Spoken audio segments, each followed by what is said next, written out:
dañuy sant yàlla d'abord julli ci yonentam bu tedd bi Muhammadu Rasulullah sallallahu alayhi wa sallam di wax suñu mbégte bu rëy bi nga xamee ne ñëw nañ fii ci dëkk bu sell bi xalifa bi sell bi dalal ñu teg ñu ci loxool rakkam ju baax ji sëriñ Babacar Sy Abdou doomam sëriñ Habib teewe ko ak délégation bi ñu ànd ak yëpp ngeen leen di gis waaye Yewwi Askan Wi ñu waxtaan wu xóot woo xam ne fooguñu woon sax ni nii lay demee ndaxte guddi yonent bi nag moo toll noonu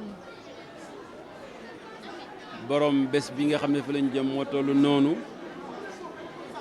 li ñu wax sëriñ bi mooy lépp xaj na ci yonent bi xajoon na lépp moo tax comme ñun dañu am ci li ñuy am di ñuy yëngatu am loo xam ne tamit daf ñooy yitteel waaye lépp lislaam a ko lar parce que ay jullit lañu mais dañoo nekk ci wàllu politique jëm ci wàllu état ñu waxtaan ak sëriñ bi li nga xam ne moom la ñuy jànkontoog waxuñ ko ngir dañuy ñëw di jooytu waxuñ ko ngir dañuy ñëw di clamer waxuñ ko ngir dañoo tiit mais comme yàlla dafa def mu nekk kilifa te ñuy njabootam ëpp na ñuy ñëw ci kanamam toog te àggale wuñ ko la ca jiitu mooy nekkee ni nga xam ne suñu doomu ndey Ousmane Sonko nekkee na ko te bés bi bañ àndee ba léegi mi ngi koy soog a rate te li ko teg du dara lu may bëgg réew mi Sénégal moom boppam li nga xam ne moom moo fi nekk ba léegi ñuy wéeru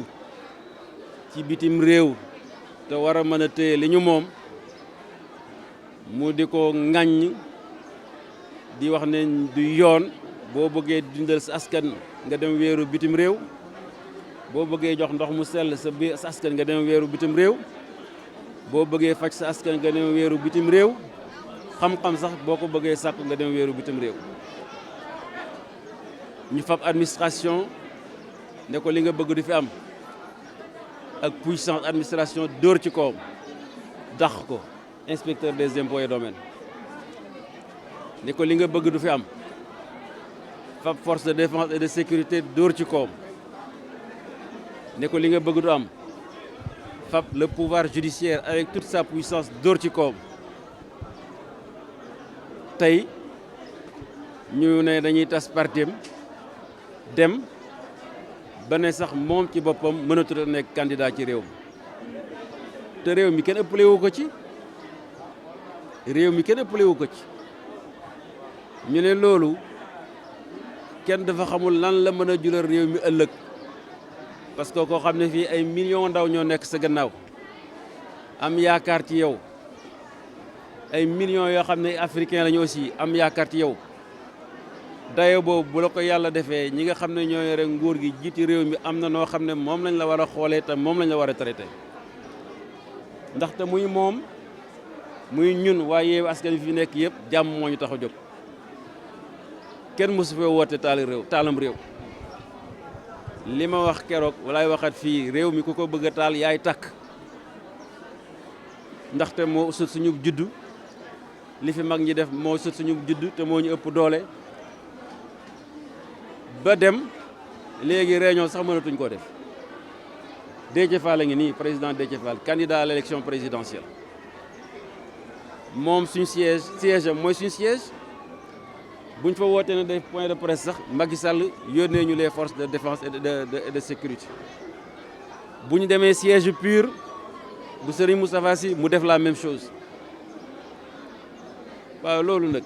ba kañ loolu lépp muy loo xam ne lii lu ñuy dund la ñu gën koo xamal sëriñ bi naam xamoon na ko sax mais fàttali dafa baax gën koo fàttali itam askan wi loolu mu tontu ñu tontu bu rafet bu dal suñu xel bu sedd suñu xol boo xam ne am nañ ci yaakaar bu baax parce que moom yàlla moo ko baaxee mu jabootee ñëpp kon nag fekk dafa jabootee ñëpp bu ñëwee fii ñun ñi ay njabootam àggale nañ ko loolu te dégg na ko alhamdulillahi rabbil alamin.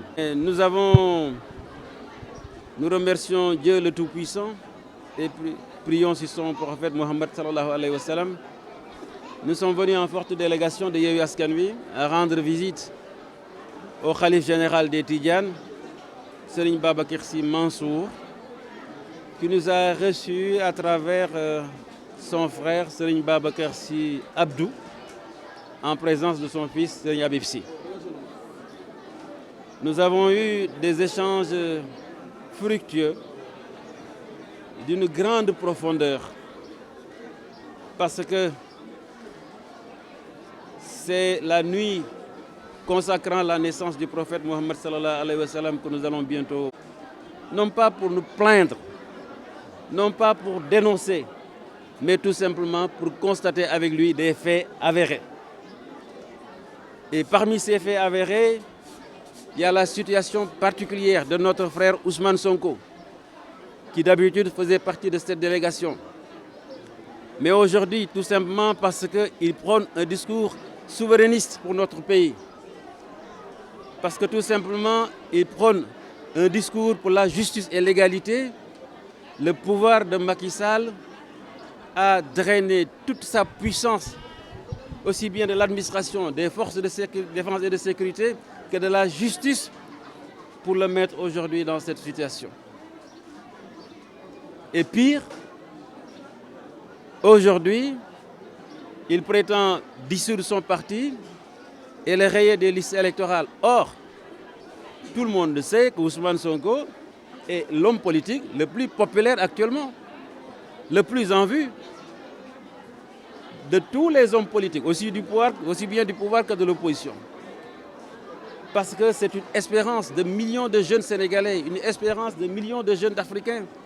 Un homme de cette dimension, on ne peut pas et on ne doit pas, et c'est inacceptable de le traiter de cette façon dans un pays qui se veut démocratique.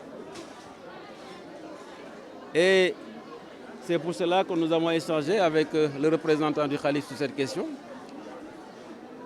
Mais il n'est pas le seul d'ailleurs à subir ces faits. Aujourd'hui, on ne sait pas ce qu'il va advenir de ces candidats tels que Déthié Fall, Mme Aïda Mbodj qui est absente,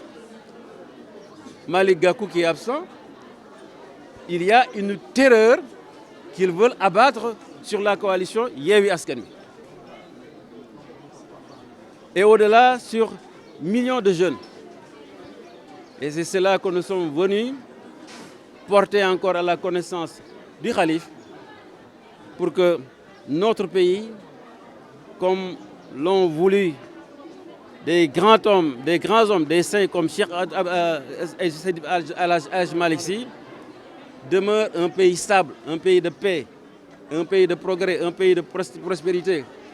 un pays de cohésion sociale et d'unité nationale. Nous ne sommes pas des violents, nous ne sommes pas des terroristes, nous ne sommes pas des va-t-en-guerre. Nous ne voulons pas déstabiliser le Sénégal, on ne peut même pas déstabiliser le Sénégal. C'est impossible,